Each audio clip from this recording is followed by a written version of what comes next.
दोस्तों, आज का इंग्लिश वर्ड है विनर।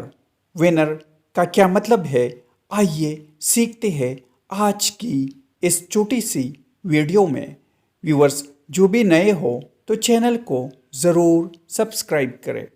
विनर का मतलब है जीतने वाला। आइए इस वर्ड को सेंटेंसेस में इस्तेमाल करते हैं। The winner was a horse called last town। इसका मतलब है पातिह एक घोड़ा था जिसे लास्ट टाउन कहा जाता था। They think the appeal is a winner। इसका मतलब है उनके ख्याल में एक पातिह है।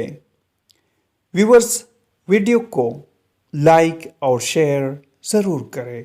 Thanks for watching this video.